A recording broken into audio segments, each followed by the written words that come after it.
Muchas gracias, Filip, y gracias a todos por estar aquí hoy. En realidad, esto es una conferencia un poco extraña, ¿no?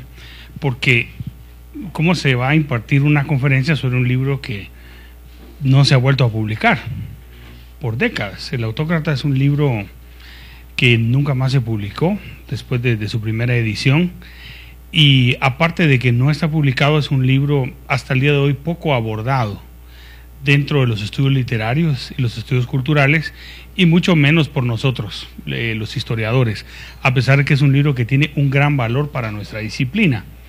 El Autócrata es un libro escrito por un escritor muy particular, que es Carlos Guaylo Espina, que es un guatemalteco promedio en algunas cosas, pero atípico en otras, ¿no?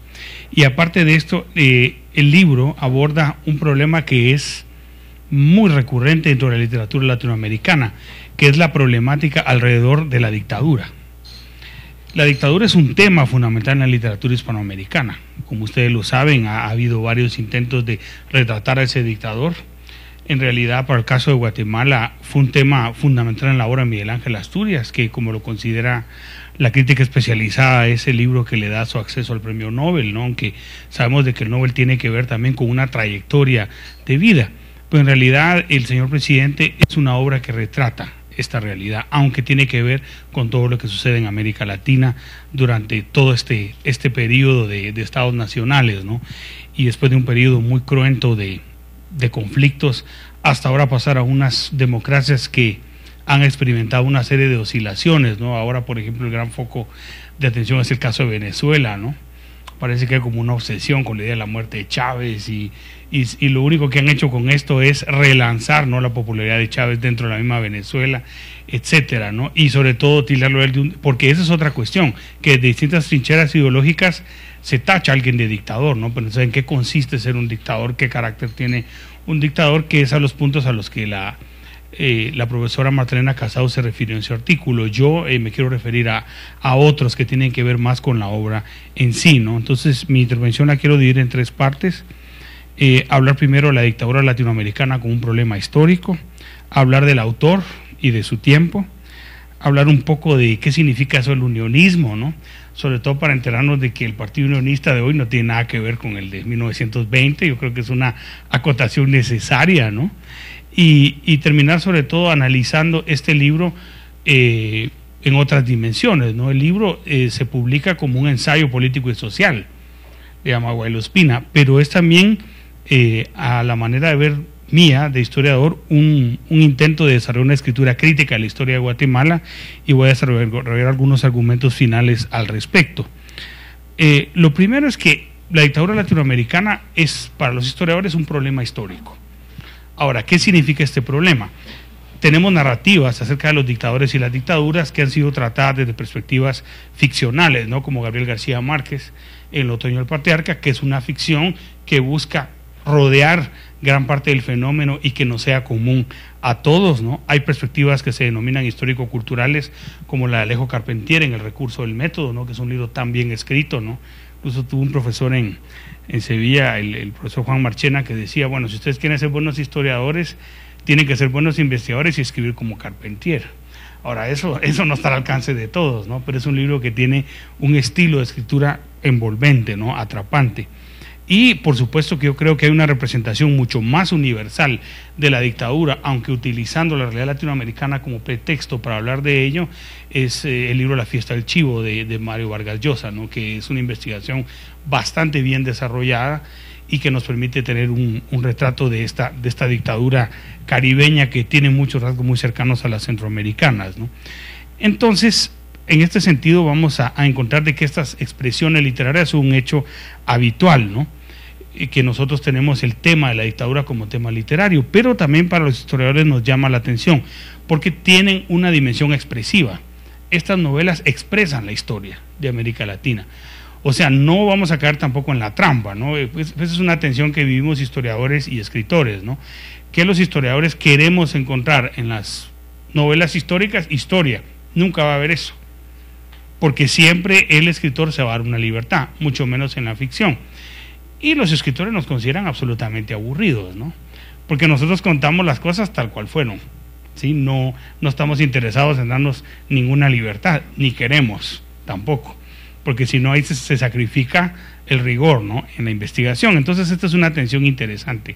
Amalia de José Mármol, Tirano Banderas de Valle Inclán y el señor presidente Miguel Ángel Asturias son también reflejos de una perplejidad que ha sido un referente fundamental en el desarrollo de la historia política latinoamericana, ¿no?, en que lo que se intenta comprender es un conflicto que no está resuelto, ¿no?, y es de que nosotros llegamos a ser estados liberales, constitucionalistas, ¿no?, y que aspirábamos a ser estados liberales con plenas libertades, etcétera, pero a pesar de que se buscó ser estados modernos, ser estados liberales, el curso de la historia demostró que nunca llegamos a eso, que esa intencionalidad de las élites políticas siempre fue frustrada por el curso de la historia. Ahora, no como un providencialismo o una manera de ver la historia de una manera lineal, sino que más que todo que las realidades respecto a ese discurso y a ese ideario que tenían las élites no llegan a ser una realidad. Hay impulsos de modernización propios de los gobiernos liberales, pero que al final mostraron una vocación autoritaria, ¿no? Nosotros veníamos de una experiencia colonial que después deviene también un autoritarismo, y los valores propios de eso que denominamos nosotros una democracia representativa, ¿no?, porque supuestamente a final del siglo XIX pasamos a ser estados modernos, con elecciones, con libertades políticas, pero muchos de esos gobiernos, ¿en qué terminaron? En dictaduras. Y si nosotros vemos el caso centroamericano, vamos a encontrar regímenes personalistas y regímenes autoritarios. El caso Justurufino Barrios en Guatemala, ¿sí? Vamos a encontrar el caso también de Marco Aurelio Soto en Honduras. En Costa Rica, el presidente Guardia, que tiene una manera también autoritaria de resolver algunos asuntos. O sea, Costa Rica tampoco está exenta de esta realidad, ¿no? En El Salvador encontramos un conflicto muy importante con el general Menéndez, etcétera. Entonces, aquí lo que encontramos es un contexto donde supuestamente los estados centroamericanos, Centroamérica entera, pasa a estar formada por pequeños estados nacionales modernos, pero que en realidad no lo son. Entonces, finalmente, esta forma de gobierno que es constitucional, que es representativa, es una forma de gobierno autoritaria y es una forma de gobierno en la que no están incluidos todos los habitantes y desprovista de legitimidad. Desde ahí empieza ese fenómeno. ¿Por qué? Porque a pesar de que gozamos de esas libertades políticas, la manera de ejercer el gobierno es una manera personalista. Entonces, de ahí empieza ese fenómeno que nosotros denominamos una dictadura. Este parece ser un conflicto sin solución, ¿no?, esta contradicción, y parece encerrar una experiencia histórica latinoamericana en una gran incompatibilidad, ¿no?, que si América Latina durante estas centurias no ha llegado a hacer lo que quería, no hemos llegado ni siquiera a plantearnos políticamente qué realmente podemos llegar a hacer, en qué capacidad estamos de poder ser un Estado moderno, ¿no? Entonces, esta comprensión obviamente es poco atractiva, es impopular. Sería más fácil decir, sí, es que hemos caminado décadas y todo y vamos hacia la democracia. Pero bueno, los historiadores no somos tan optimistas, ¿no?, porque vemos las cosas desde una duración más larga y vemos de que estas formas autoritarias han pervivido, han estado a lo largo del tiempo y de que no las hemos logrado resolver. Ese conflicto, esa situación es la que se plasma en esas obras literarias de las que estamos en este momento hablando. Otra cuestión que quiero tocar es que no podemos nosotros hablar de una nueva visión de la historia como una tabula rasa, ¿no? Nosotros creemos de que incluso eso ha sido un discurso muy desarrollado en el espacio público en el país, de que ya no hay que hablar tanto de la historia, vivir regodeándonos en el pasado. ¿Para qué? Lo que tenemos que hacer es superar esa historia y pensar en el futuro. Entonces el problema es de que nosotros con eso lo que hacemos es replicar lo que hicieron los historiadores liberales en el siglo XIX, decir de que todo lo anterior, todo lo que había pasado antes del régimen no liberal o conservador, era un régimen oscuro, y que cuando se inicia el régimen liberal se pasa a la modernidad y a la luz.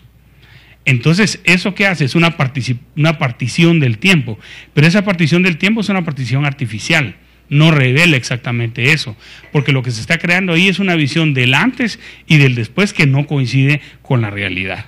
Entonces, eso no lleva a la construcción de un Estado moderno. Entonces, nosotros paradójicamente estamos pretendiendo dejar atrás un pasado en el que nosotros también estamos inmersos, porque el pasado está presente, la herencia de ese pasado está ahí, de esa vida política autoritaria, de esa exclusión social, etcétera, etcétera, ¿no? Entonces, esto nos va a llevar a nosotros a una problemática muy importante. Querer hacer esa partición del pasado, pero la intención, cuando ya se pasa al siglo XX, de generar un orden político medianamente estable. Ahora, en el siglo XX se están operando una gran cantidad de transformaciones. Salimos de esos gobiernos liberales, pero tenemos también herederos de ese liberalismo que prosiguen esa política autoritaria, esa política personal, pero va a entrar un nuevo actor en la vida política, en el caso de los países centroamericanos y de Guatemala, y la política exterior de Estados Unidos. Estados Unidos, como un actor que quiere cumplir los designios de su política exterior que están expresados, por ejemplo, en las ideas del militar Charles Mahan, del imperio marítimo, etcétera, etcétera, y de la importancia de incidir en la vida política interna que implique apostar por gobiernos autoritarios, pero que eso permita mantener una estabilidad que no interfiera con la política de expansión, eso lleva a cambios muy importantes. ¿Por qué? Porque la sociedad no es la misma. Ha crecido una élite, pero sobre todo han crecido los sectores medios. Y los sectores medios empiezan a hacer una presión muy importante. Vivimos 2 guerras mundiales. La Segunda Guerra Mundial tuvo un efecto inverso y muy importante. A pesar de que Estados Unidos apoya a regímenes autoritarios, cuando termina la Segunda Guerra Mundial, uno de los principales postulados de la Carta del Atlántico es la democratización. Entonces aquí se cae en una contradicción. Se quería apoyar a regímenes autoritarios, pero el problema es de que por las ideas devenidas del triunfo de los aliados en la Segunda Guerra Mundial, se buscaba que hubiera mayor democratización en las sociedades. Y esto es un movimiento muy amplio que viene desde los años 20 hasta el año 44, porque aquí tenemos 2 rupturas muy importantes: la caída de Estrada Cabrera y la caída de Jorge Ubico. O sea, el siglo XX en Guatemala, lo que pasa es que a veces tenemos una visión muy simplista de la década del 20, como una década oscura, una década en la que no pasó nada. No, es una década muy importante. Tanto los estudios de la profesora Calzados como de otros colegas han mostrado que es una época de un importante desarrollo intelectual. Es una década donde surgen grandes intelectuales: Miguel Ángel Asturias, César Brañas, Epaminondas Quintana, Carlos Guaylo Espina. O sea, no es un tema que tenga que ver directamente con una decadencia intelectual. Eso sí, estamos en un contexto autoritario. Entonces, toda esta gran experiencia de 3 siglos de la que estoy hablando ha dejado una huella de ese autoritarismo al que me he referido. Entonces, esta línea de continuidad se refiere en esa política personal que, por ejemplo, muchos no nos explicamos hoy de por qué cuando se hacen propuestas políticas importa más votar por el candidato que la propuesta. Es una herencia directa de esta cultura política personalista, ¿no? Donde se replica ese centralismo monárquico que algunos denominan, ¿no? En la historia del siglo XIX, casos del Porfiriato en México, José Rufino Barrios en Guatemala o Cipriano Castro en Venezuela, ¿no? Muestran esta herencia bastante clara. Esta permanencia de la élite en el poder da lugar a esta política autoritaria, personalista y autocrática. Entonces esa es parte de nuestra herencia, de lo que nosotros vamos a denominar, sobre todo en historia política, cultura política. O sea, como nosotros nos entendemos. Este tema, como estudio en Guatemala, es incipiente todavía. No tenemos estudios suficientemente amplios de historia de las elecciones, cómo se desarrollan los comicios electorales, cómo se construye a partir de esos comicios la legitimidad de un Estado nacional, que es otro tema que no se ha tocado en ese momento. Y cuál es la contradicción, ¿no? de estos gobiernos de querer llevar orden, libertad y progreso, pero muchas veces por medios autoritarios, ¿no? Entonces esa es la contradicción que vivimos y eso es lo que da lugar a este fenómeno de la dictadura. Entonces es un autoritarismo progresista, porque después esta bandera la toman los militares en los años 70, un caso muy interesante, es el caso salvadoreño, no el caso del coronel Molina, ¿no? En El Salvador, que quería liderar una reforma agraria, ¿no? En el caso hondureño, muchos militares hablaron de este tema, era quitar banderas a la izquierda y los militares tomar ese ideario. O el caso de otros militares que tenían una tendencia más socialdemócrata, como el caso de Velasco Alvarado en Perú o Omar Torrijos en Panamá, ¿no? Con un fuerte discurso de autonomía. Entonces, gran parte también de esas ideas y ese autoritarismo están presentes en el socialismo del siglo XXI también. Hay un híbrido ahí de un montón de cosas, ¿no? Por eso es que yo digo, no hay en este momento una nueva izquierda en América Latina, ¿verdad? Lo que hay en realidad es la reivindicación de un proyecto nacional popular. El caso de Venezuela, el caso de Ecuador, el caso ¿verdad? En su momento de Brasil, con variantes muy importantes que no voy a entrar aquí a decir porque no estoy hablando de historia contemporánea, pero sí no puede ser caracterizado así. Todas esas expresiones forman parte de esa cultura política autoritaria. Entonces, esas demandas de democratización llevaron a los sectores medios a presionar a estas dictaduras y estas dictaduras respondieron con gran fuerza. Entonces, todo este fenómeno, toda esta contradicción de este Estado aparentemente moderno, pero que es un Estado autoritario, y las demandas de democratización de la sociedad están reflejadas en las obras literarias a las que me estoy refiriendo. Y una de esas obras es El Autócrata, de Guailo Espina, que habla de la Guatemala de la década de los 20. Ahora, ¿quién fue este señor? Porque hablamos de Guailo Espina y no decimos quién es. Carlos Guailo Espina nace en 1891 en Antigua Guatemala. Y pasó la mayor parte de su vida en Quetzaltenango, porque fue funcionario del Banco de Occidente, ¿no? Hijo de padre inglés, madre colombiana. Su mamá era hija del presidente Mariano Espina, colombiano, que había venido a Guatemala expulsado de Colombia, era un presidente conservador, viene a Guatemala y es de los principales impulsores contra los jesuitas del desarrollo de la caficultura. Entonces, una de sus hijas, ¿sí?, es la que después se casa con Carlos Guailo Espina, ¿sí? Y de ahí surge este personaje. Él después se casó con Amalia Chévez, con esta señora tuvo 3 hijos, ¿no? Y su vida transcurrió en Quetzaltenango, tuvo una vida literaria muy importante. ¿Cómo?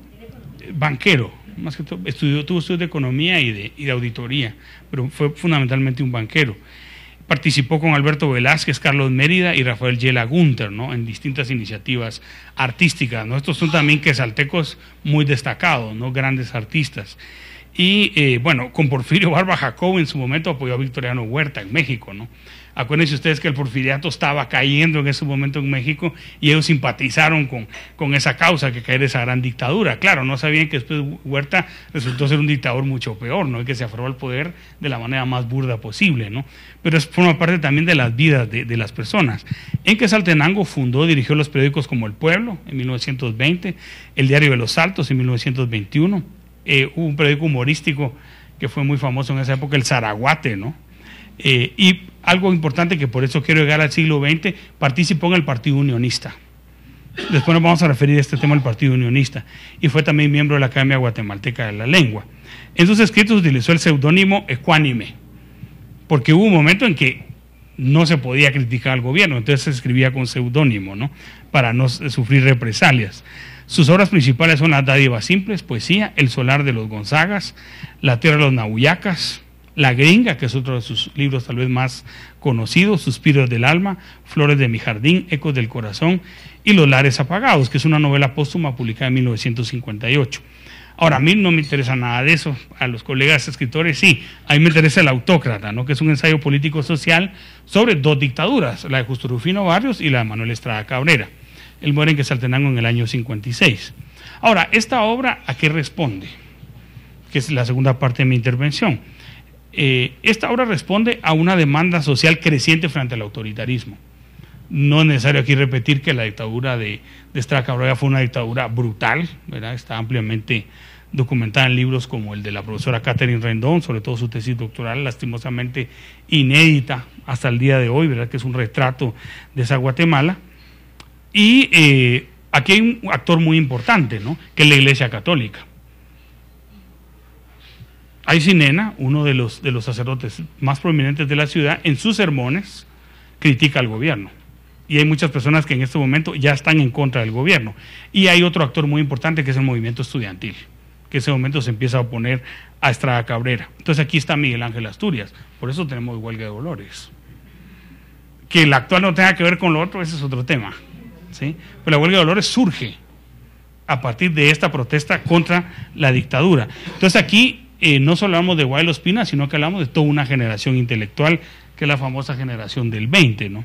En esta generación participan Clemente Marroquín Rojas, Francisco Villagrán de León, Manuel María Rivera, Epaminondas Quintana, Agripino Sea, Eduardo González, Manuel Cobos Batres y otros. Aquí vamos a hacer aquí sí quiero hacer yo una pequeña anotación. Álvaro Sirigoyen hizo una publicación de los escritos de Manuel Cobos, mostrándolo como un familiar de él, etcétera, etcétera, y que fue un demócrata, ¿no? Pero también si hacemos un análisis más crítico, encontramos aquí la necesidad de establecer una especie de genealogía política, ¿no? Que yo vengo de una familia de personas demócratas. Ahora, su actuar como autoridad edil es demócrata, tengo mis serias reservas, ¿no? Pero sí es importante hacer esta aclaración, sobre todo para entender lo siguiente, que el unionismo de la actualidad no es el unionismo este que estamos hablando, porque aquí lo que se está haciendo es luchar contra una dictadura, ¿no? Entonces, una de las ideas fuerza que tenía esta generación de intelectuales, que lo que buscaban era una amplia demanda de democratización, es que la educación debía ser un remedio a las diferencias sociales y culturales en América Latina. Esa es una idea muy fuerte que tienen estos intelectuales. Y claro, ellos en ese momento se planteaban resolver el problema indígena. Y aquí también se desarrollan tesis racistas, ¿no? Y tesis que tienen que ver también con ideas eugenésicas, misigénicas, me explico, ideas de mejoramiento de la raza o de que los indígenas pasen a formar parte de la cultura nacional, que es después lo que da lugar a la idea de la integración social guatemalteca ahí en los años 50 y 60, que es una historia bastante larga, porque ellos están preocupados de cómo se logra construir el alma nacional guatemalteca, ¿no? Y ver qué es lo que a nosotros como guatemaltecos nos da unanimidad. Yo en broma y en serio digo que solo la selección de fútbol. Sí, yo creo que es de lo poco, o Barrondo, pero de lo contrario no tenemos unanimidad en otros puntos, ¿no? Alguno me dice, pero ¿por qué querés que haya una unanimidad?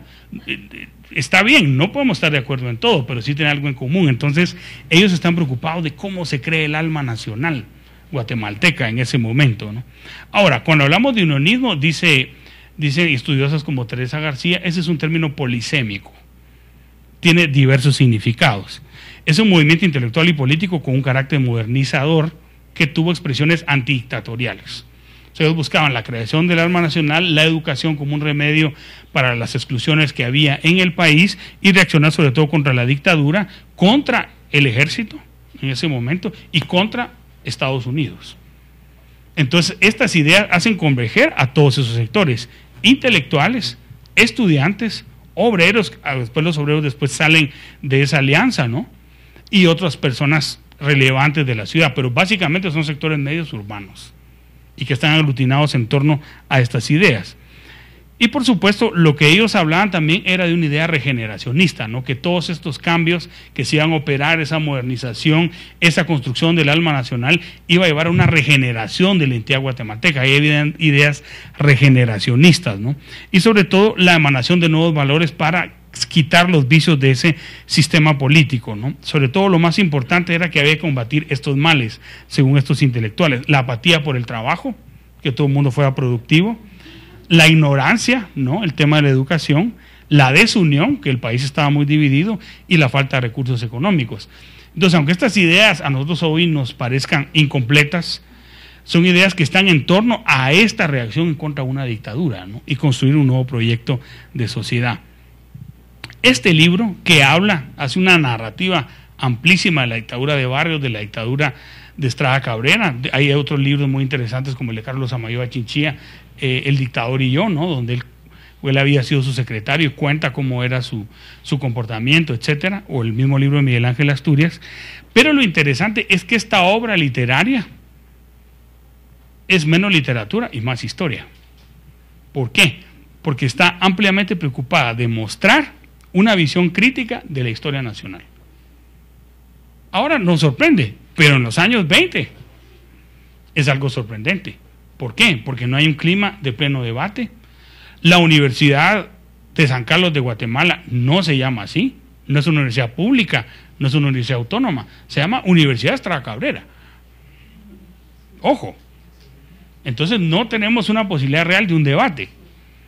Entonces, que venga este señor y publique un libro donde habla de la dictadura, porque no es una ficción, sino que ahí se habla de Justo Rufino Barrios y de Estrada Cabrera.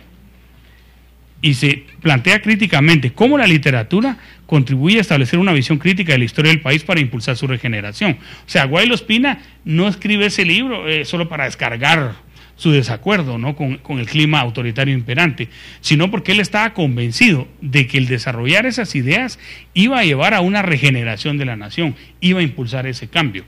Él estaba convencido de eso, porque en varias partes del libro lo dice. Esta obra lo que hace es escribir la memoria nacional, es regenerar la nación, es darle nuevas ideas a los ciudadanos. Miguel Ángel Asturias, en sus reseñas que publicaba en París y en otros periódicos de América Latina, consideró El Autócrata como el libro más importante que se publicó en Guatemala en el año 1929. O sea, lo consideró el libro del año. Y que veía difícil que se fuera a publicar un libro de esa calidad mucho más adelante. O sea, las palabras de Miguel Ángel Asturias para este libro son muy elogiosas. ¿Por qué este libro también es importante? Porque hace una crítica a este Estado liberal al que yo me he estado refiriendo, y algo, diría yo, mucho más importante, rompe un gran ciclo de silencios que había en el país sobre lo que había pasado en su historia reciente. Porque lo que había era un ciclo de silencio y, peor aún, de adulación. Porque parte también de esa cultura autoritaria es la adulación al dictador, es el culto a la personalidad, que con Estrada Cabrera llega a un punto muy alto, ¿no? Entonces el libro se desmarca de todo eso, que era lo que imperaba en la sociedad. Vamos a tener un caso, por ejemplo, estoy pensando ahora en el de Federico Hernández de León. Federico Hernández de León, este periodista guatemalteco, había sido crítico de Estrada Cabrera y pasó encarcelado. Aprendió la lección y con ubico no lo hizo. Entonces publicó esa gran cantidad del libro de las efemérides, ¿no? Es una gran cantidad de tomos, y aunque no era historiador profesional, sino periodista, tiene muchas anécdotas muy interesantes de la historia del país. Entonces, imagínense en ese ambiente tan represivo, donde la gente mejor se callaba, se refugiaba, se escondía, hablaba bajito, como hablamos hoy todavía. Te voy a contar una cosa y todo el mundo empieza a hablar bajo, ¿no? Que es un poco ese legado que vivimos.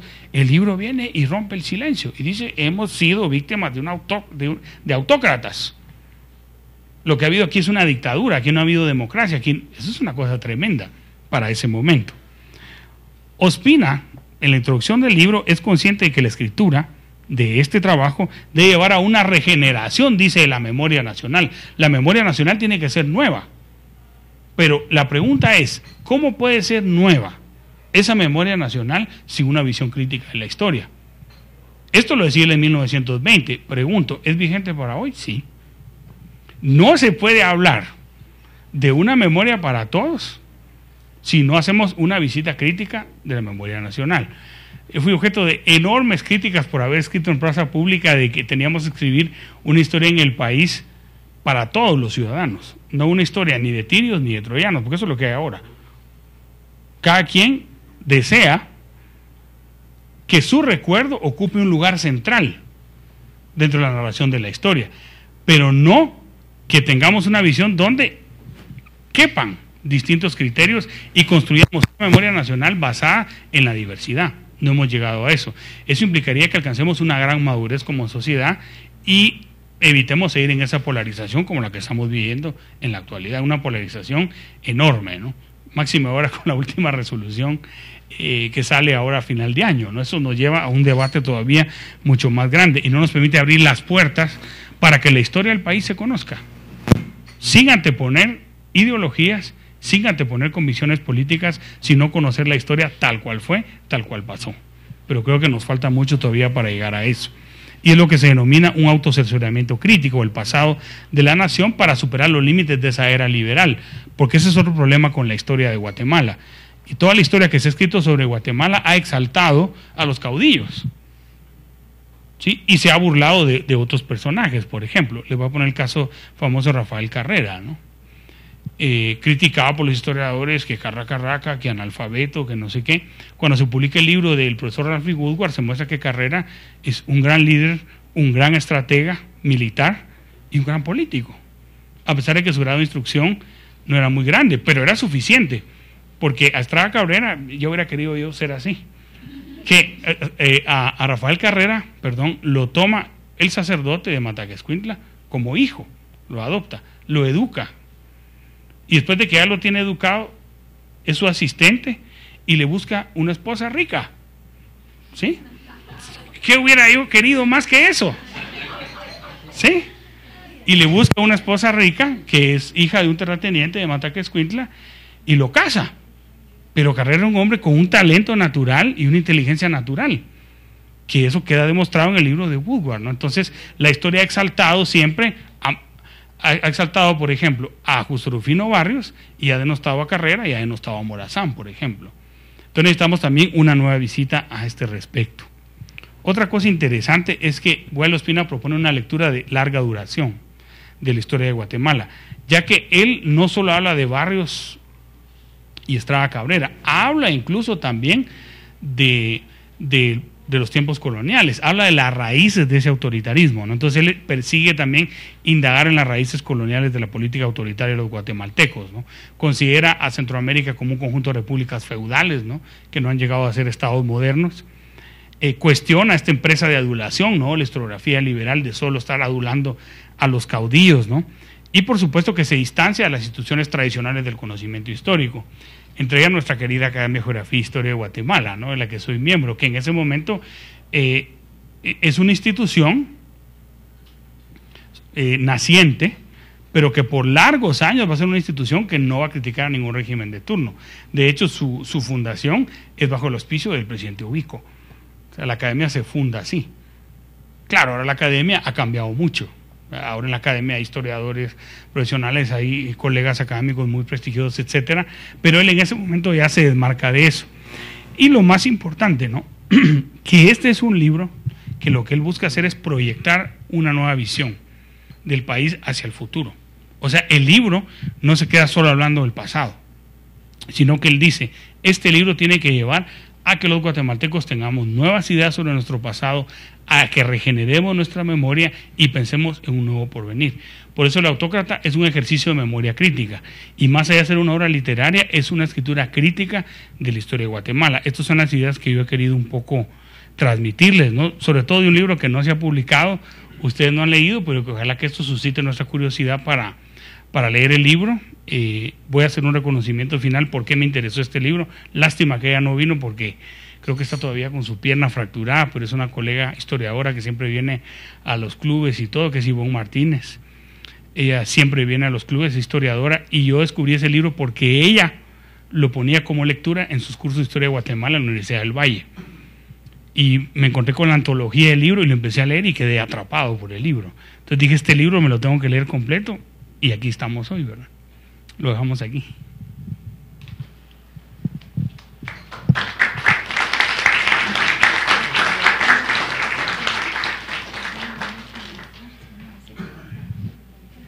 Bueno, Filip dijo que iban a preguntar. Espero que no hagan preguntas muy difíciles, ¿verdad?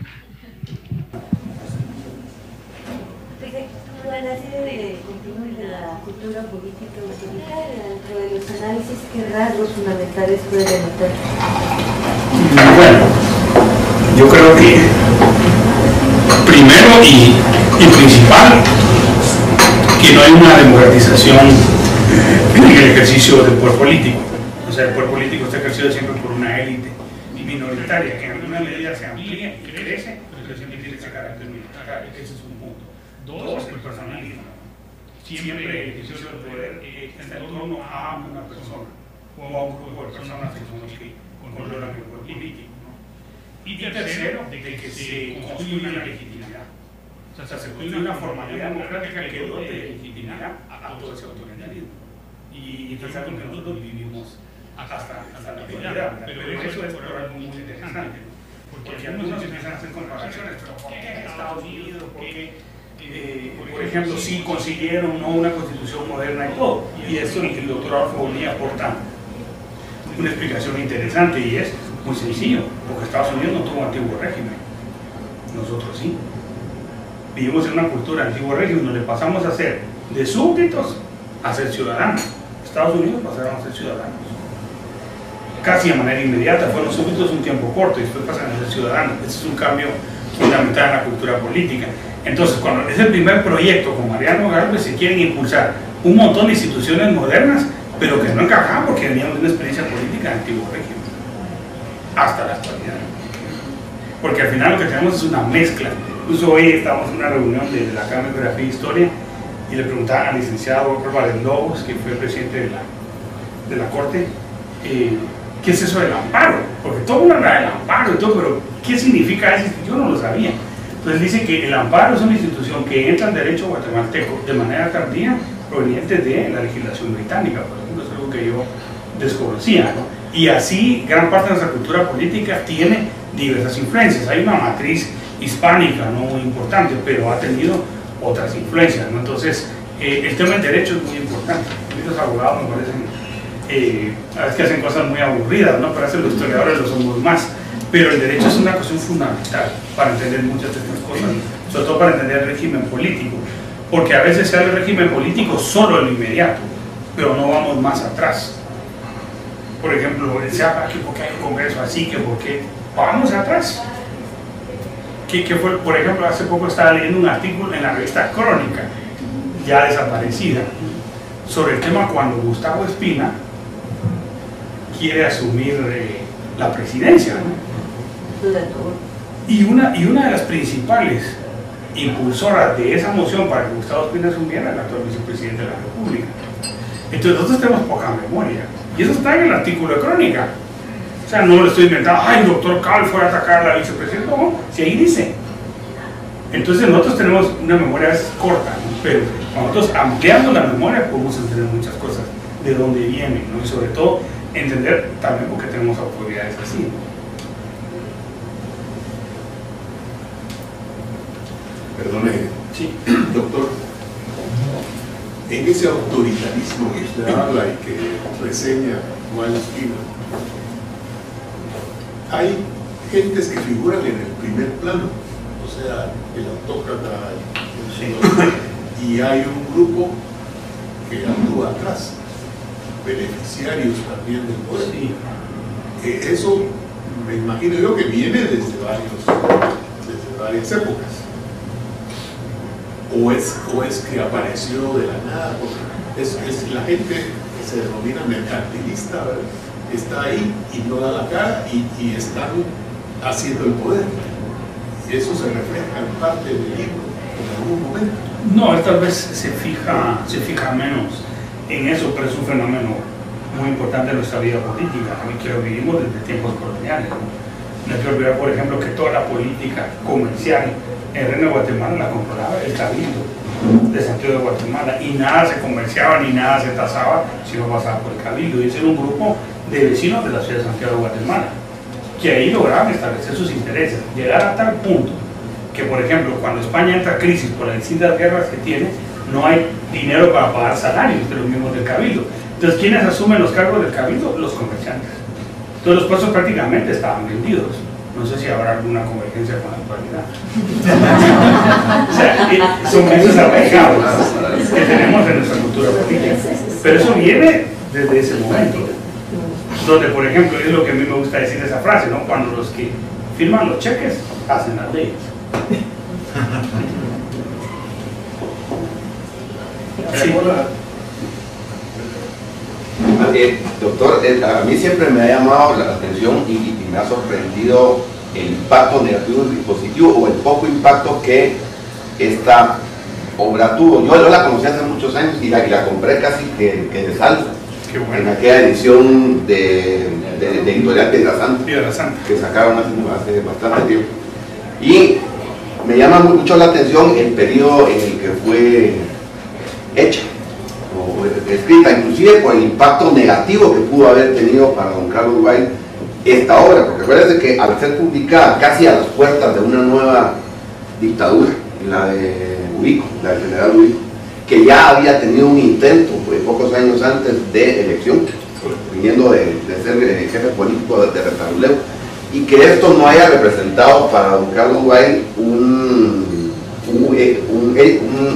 asunto negativo o una represalia por parte de Ubico en el momento en que él llega al poder, porque él siguió siendo director del Banco de Occidente por siempre, vivió una vida en ese sentido muy tranquilo, habiendo escrito una obra tan trascendental, que no fue lo que sucedió, por ejemplo, en el caso de Federico Hernández de León que usted explicaba, sí. Que inclusive él se vuelve un alabador de la obra de Ubico. Él escribe aquellos viajes presidenciales, que son unas crónicas deliciosas de leer como crónicas, sí. Pero que retratan una época, una manera de ser. Carlos Wilde no, él escribe esta obra y queda como icono, ¿verdad? Y eso me ha llamado poderosamente la atención, porque por un lado no representó para él un tema negativo, pero tampoco se toma como un caballo de batalla para combatir a una dictadura que en ese momento nacía y que ya se veía que qué tipo de dictadura iba a ser con la primera de las elecciones que tuvo, y con quesaltecos que también sufrieron en carne propia ese problema con Efraín Aguilar Fuentes, con toda esta gente, y que con el correr de los años tampoco haya habido un interés de rescatar, creo que hasta ahora, me imagino que podría haber un interés de rescatar una obra que sigue siendo válida y que sigue teniendo elementos importantes y que a pesar de la época en que se escribió, creo que todavía retrata mucho de la sociedad que tenemos hoy en día. Era un comentario. Sí, no, la verdad es que es una pregunta válida, yo me la he hecho también. Yo hasta el momento trato de pensar que su posición en el Banco de Occidente le sirvió como una frazada muy confortable en ese momento, ¿verdad? A pesar de la brutalidad de las dictaduras que vivimos en ese momento, porque el Banco Occidente en ese momento sí gozaba de una posición muy preponderante frente al gobierno, ¿no? Como prestamista, etcétera, etcétera, y con un ligamen muy importante con la élite política y económica de Quetzaltenango, que en ese momento tiene un peso muy específico por ser Estrada Cabrera, que es salteco también. Sí, no, a mí iba a decir que me llamó mucho la atención cuando usted se refirió a cómo el autor está refiriéndose incluso al periodo anterior, remontándose a la época colonial. Sí. Es muy interesante, Sí. ¿no? Luego la idea de que quedaban tareas pendientes. Entonces uno piensa en el periodo colonial y tuvimos que esperar 1970 para que saliera La Patria del Criollo. Claro, es una obra, para mí es fundamental, pero tiene muchos problemas, ¿no? Ahora lo reconocemos mejor, especialmente desde que salió el trabajo de Lutz y el otro geógrafo, que es realmente muy bueno porque está situado en esta época. Pero realmente, cuando uno yo leí ese libro en el 60 y se me había olvidado ese párrafo que usted acaba de mencionar, tan interesante, porque para mí fue claro en los años 60 de que nuestro país, nuestra sociedad acarreaba una carga formidable que se ha ido acumulando. ¿Empezando con quién? Yo no diría que empezando con Carrera, yo diría que empezando con Barrios, porque Barrios fue el que impuso de la manera más brutal y negatoria de los derechos humanos de la sociedad guatemalteca a la cual él pertenecía, ¿no? Los criollos, los ladinos, la clase alta, pues, para no llamar la oligarquía, que es un término un poco difícil para mí de aplicar en esa situación. Y entonces, el primer rompimiento con esa herencia, o sea, Estrada Cabrera, que dio la escuela más larga de adulación, de servilismo, por temor también, porque era un tirano tremendo. Sí. Luego, con breves intervalos de presidentes que entran y salen rápidamente, luego viene Ubico. Bueno, ya el mundo había cambiado demasiado. Entonces viene la oportunidad para la sociedad guatemalteca de romper con ese pasado. Entonces, esa oportunidad se perdió. Y para mí es interesante ver por algunos detalles, ¿no? Recuerdo que, no sé si algunos de ustedes participaron en las elecciones cuando salió electo Arnold, ¿no? Cómo había algún candidato, por lo menos, que representaba una especie de tolerancia, una esperanza de que se podían combinar los intereses de la clase trabajadora con la clase capitalista, podríamos decir, ¿no? Pero a la hora de las horas, ese candidato era García Granados, un joven líder del movimiento unionista que usted dice, que él le recogió eso. Lo bloquearon. Primero lo bloqueó Jorge Toriel, que intrigó para que él no ocupara un puesto importante. Entonces Arevalo, para no pelear con Toriello, entonces lo mandaron de embajador al exterior, donde hizo un papel muy bueno en Naciones Unidas, cuando dio su voto por el surgimiento de Israel y todo. Pero ya a él, que no había sido un hombre rico, pero sí provenía de los círculos de la élite, podríamos decir, de la gente de ascendencia criolla, descendiente de García Granados, fundador de la chica. Pero ya él, los líderes de la clase trabajadora lo veían con desconfianza, porque él era de ese sector, aunque no fuera rico y aunque fuera el hombre más capacitado para ser presidente, sino para sustituir a Neva. Entonces lo que vemos aquí es una sociedad que tenía que cambiar muy rápidamente para adaptarse a las nuevas circunstancias, pero la carga de intolerancia que traía era tremenda. Y entonces y pues las personales también, ¿verdad? Porque claro, ese es un factor que a veces se evita, ¿no? Porque como hace sentir una visión idílica, ¿no?, de la época revolucionaria, con la formulación de la teoría democrática, etcétera, pero hay una serie de conflictos de personas y todo que fueron los que también dieron lugar a que estas dos personas a evaluar fueran los presidentes y que habían otras personas igualmente, como usted dijo, capacitadas por ahí.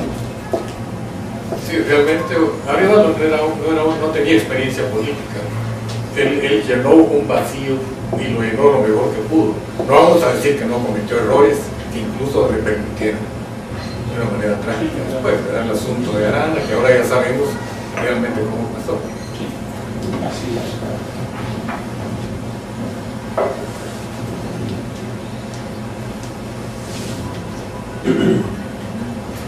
Tú hablaste de caracterizar dictaduras. Tú hablaste de algunas características de las dictaduras, Sí. porque se hablaba de un periodo de dictaduras en América Latina que no necesariamente eran lo que ahora se está tratando de señalar en el sur. ¿Qué caracteriza una dictadura?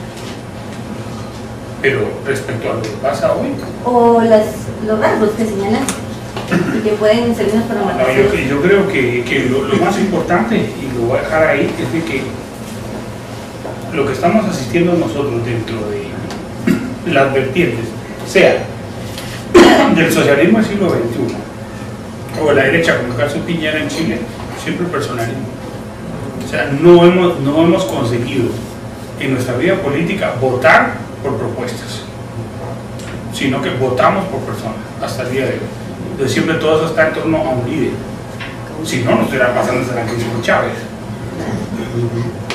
porque no está el comandante.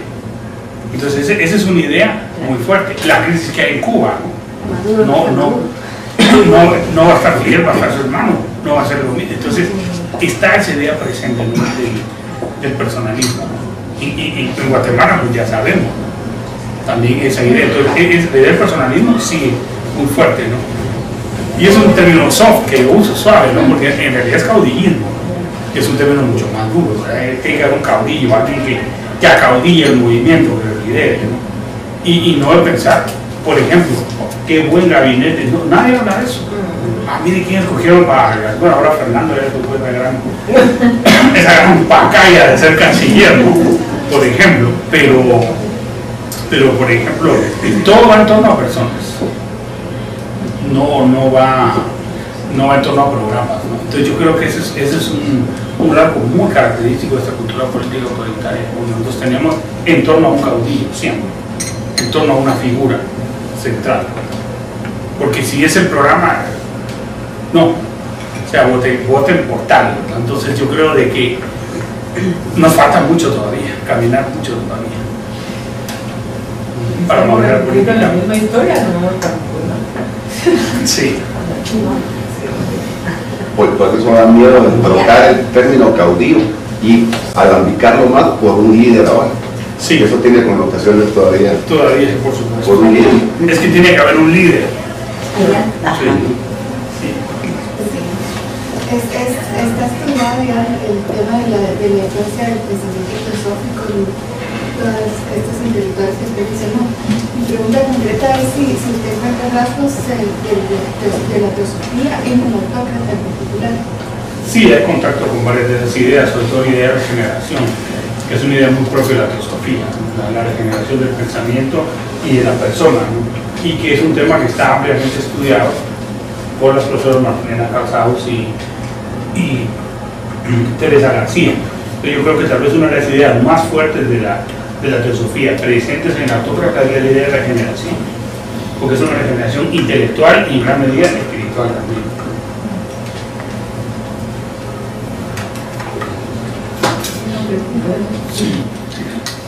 Yo, una pregunta. Su exposición ha sido muy amplia, muy bonita. En este libro los regímenes son por el año 98, porque me lo regalaron una persona.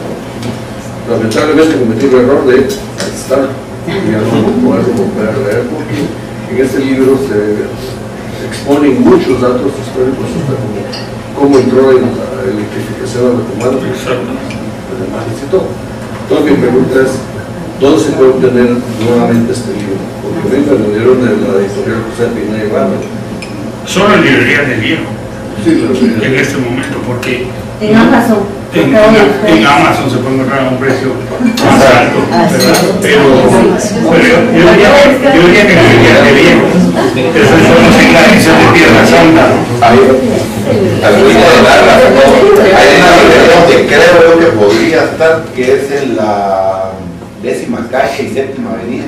Es una librería, no es la Marquesa, donde queda el Banco de Occidente, el Banco Industrial, Sí. en la zona 1. Sí. Es una librería pequeña a la vecindad de lo que era el cine Lido. Ajá. Ahí puede ser que todavía tengan algún ejemplar de Lidios. Se hacía mención de que mucho de todas estas dictaduras vive porque nosotros veníamos así democráticos. Sí. Esto podría decirse que es así en otros países que han pasado de esos regímenes a otro tipo de modelo de gobierno. Sí, porque lo que pasa es que también hay rasgos en común, pero hay diferencias. Algunos pueden pensar que son historias muy disímiles, pero por ejemplo la historia de España con la historia de Guatemala tienen rasgos en común. Sin embargo, España, a pesar de la crisis y de lo que sucede hoy, ¿no?, logró construir un proceso democrático amplio, muy importante, y desarrollar una idea, a pesar de que venía con esa herencia del franquismo, ¿no?, de una monarquía parlamentaria, y con una presidencia del gobierno, con plenos pesos y contrapesos en la estructura política, etcétera. Yo creo que sí es posible, ¿no? Y si países que también tuvieron pasados autoritarios como Bolivia o Venezuela pasan a esto que se denomina socialismo del siglo XXI, o sea que sí hay esas posibilidades de transformación, porque a pesar de que nosotros en estas formas de gobernar se encuentran rasgos autoritarios, ¿no?, que se han visto en el caso de Venezuela, de Bolivia, del mismo Ecuador, al mismo tiempo son proyectos que reivindican un ideal nacional popular que no había sido posible con todos los gobiernos del ajuste, de la derecha, etcétera, que no consiguieron cumplir una gran cantidad de demandas sociales de la gran mayoría, y que en esos gobiernos en alguna medida se ha podido. O sea, ese cambio es posible, pero se necesita también un nuevo liderazgo. El problema es con qué liderazgo contamos nosotros aquí. Esa es la gran pregunta. ¿Qué tipo de liderazgo son, etcétera? Perdón. Y no vamos a terminar. Tal vez lo que vamos a hacer es no repetir las personas que me preguntaron y que pregunten las que no han tenido posibilidad de hacerlo. Sí. Mucho gusto. Me dio gusto que mencionara a la señora de Rafael Carrera, porque era mi tía abuela. Qué bueno. Y mi nombre iba a ser María Petrona. Petrona lo eliminaron, porque era la señora esposa de Rafael Carrera. Pero no es eso mi intención de hablar. Yo quisiera su opinión en una cosa. No me resisto a aceptar que Estado fallido, de que la violencia cultural, etcétera, etcétera. Pero entonces tengo varios años de estar investigando las rupturas de lo que son las bases de la institucionalidad históricamente. Empezando desde el golpe a la corona, que yo me vino para acá. Pero me llama la atención una cosa, tal vez hacia ahí no dirigía mi pregunta. ¿Cómo es posible que personas tan inteligentes, brillantes, estudiosas, etcétera, se dejen ir por las interpretaciones del comunismo? Por ejemplo, a los patojos, los cadetes que se enfrentaron al ejército de liberación, los indicaron de comunistas también. ¿Ya? O sea, hay muchas falsedades en las indicaciones en la historia, pero la gente no se pone a pensar qué es lo que realmente está sucediendo. Puede ser, y aquí viene la pregunta, puede ser que tenga que ver con lo que usted mencionaba de que los historiadores se han encargado de hacer polarizaciones, el villano y el muy bueno. Y entonces, ¿dónde está la posibilidad de interpretar correctamente la historia? Mientras tanto, con este tipo de gobiernos, con este tipo de reglas del juego, la mitad de la población nacional está con hambre y se está muriendo. Entonces, ¿dónde está la inteligencia, la racionalidad que logre interpretar y cuál es el aporte en ese sentido de los historiadores o dónde están las fallas? Porque eso es muy importante por aquí, como mencionaba en el caso del señor Carlos Bueno. Esas son mis inquietudes. O sea, ¿cómo es posible que se le siga sindicando? Sí, es que son los resentidos de la guerra, es que son los que no sé cuántos, y no se dan cuenta cuál es la realidad del país. O sea, el objetivo de los historiadores no es solo agarrar la memoria del pasado para dar revueltas, pues, sino es tratar de fortalecer este país, estas necesidades. No sé si centré mi pregunta, sí, pero esas son mis preocupaciones. Gracias. Muy bien, son dos cosas interesantes. Primero, el socavamiento de las instituciones es un tema fundamental. Históricamente. Porque por ese personalismo es que nosotros tenemos una cultura política también precaria. ¿Por qué? Porque nosotros, como vemos todo en términos de personas, siempre la expectativa es, por ejemplo, los historiadores estamos en el Ministerio de Cultura, pero estamos en desde la persona y no hemos llegado a desarrollar una cultura institucional que nos permita decir, bueno, independientemente de quién esté, tales programas van a seguir como una política de Estado, no que tenga una continuidad, no hay un acuerdo social que permita dar a esas políticas. Cada 4 años es la invención de la limonada, ¿sí? Y el agua azucarada, entonces eso no nos lleva a ningún lado. Aquí voy a meter un punto importante, y es, nosotros no vamos a lograr superar esto si no tenemos una nueva ley de servicio civil que permita que si yo soy ministro de Estado, solo puedo llevar a trabajar conmigo a 1 o 2 personas, el resto es personal de carrera, punto, se terminó el asunto. Es que votaron por mí, entonces ahí viene cooptación, corrupción, compra de plazas, venta de puestos y todo, por esa situación, y que la gente, hasta los que tienen que barrer, entre por oposición. Ese es, por ejemplo, un punto muy importante de corregir en el Estado. Pero usted hable esto al Congreso de la República, y otra gente no va a querer, es que son nuestras bases, es que no sé qué. Entonces, eso es un socavamiento continuo de esa cultura institucional que usted muy bien señaló. Y el tema de la historia, el gran problema es de que los historiadores no ocupamos un lugar preponderante en el espacio público, ni en la formación de la opinión pública. O sea, la historia que nosotros vemos en los medios televisivos es la historia anecdotaria, como me lo contaron, te lo cuento, con todo respeto a Momento Gaitán, que falleció. Pero, o sea, eso no es historia. El tema es que la historia tiene que llegar a todos los ciudadanos y ser también una política de Estado, pero no lo ha sido. Los libros de historia, ¿quién los produce? ¿El Estado de Guatemala? No, las editoriales privadas. Entonces es un negocio. El Estado mexicano, contrariamente, produjo libros de historia siempre, con la visión del PRI, lo que ustedes quieran, pero ahí está. Entonces no hubo una política de enseñanza de la historia hasta el día de hoy, y los historiadores no ocupamos un lugar preponderante en la formación de la opinión pública, ¿verdad? Porque claro, el historiador va a buscar siempre hacer una exploración de la verdad, un conocimiento de la verdad, y no tomar partido. Es que no puede haber una neutralidad absoluta, que todo el mundo critica eso. No hay una neutralidad absoluta, pero como dice muy bien el profesor Paul Preston, uno como historiador se debe a su sistema ético, donde yo tengo que hacer el mayor esfuerzo por ser lo más objetivo posible sin tomar partido, sino contar las cosas tal cual fueron y buscar de que mi saber permita construir una mejor sociedad.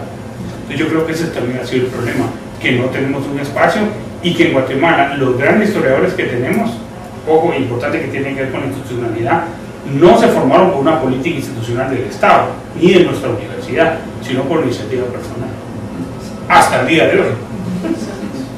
De eso no quiero ni hablar porque me desviaría, pero es un tema muy interesante. Iban a preguntar aquí. ¿Iba a preguntar? No, ya está. ¿Sí? ¿Alguien más iba a preguntar? Terminamos con él, ¿no? Si no.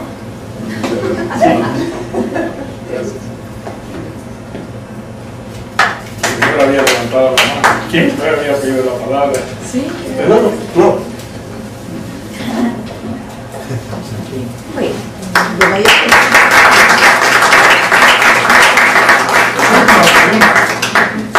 Sí, usted habla de construir una mejor sociedad, pero describiendo el libro de Wayne Ospina, yo no lo he leído, en 1920, esa época, los mismos problemas que usted planteó, en esa época los seguimos viviendo hoy, y con el agravante de violencia, de corrupción y todo eso. Entonces, ¿cuáles serían los elementos fundamentales para construir una mejor sociedad a criterios?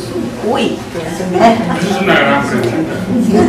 No, yo pienso que un cambio fundamental es un cambio de régimen político, ¿verdad?, que permita una participación ciudadana ampliada, genuina, y donde las agrupaciones de los ciudadanos no solo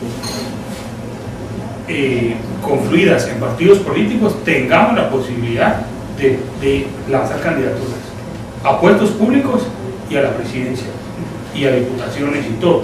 En otras palabras, que comités cívicos de ciudadanos tengamos esa posibilidad, y no solo los partidos, porque si no, clubes de inversión, ¿va?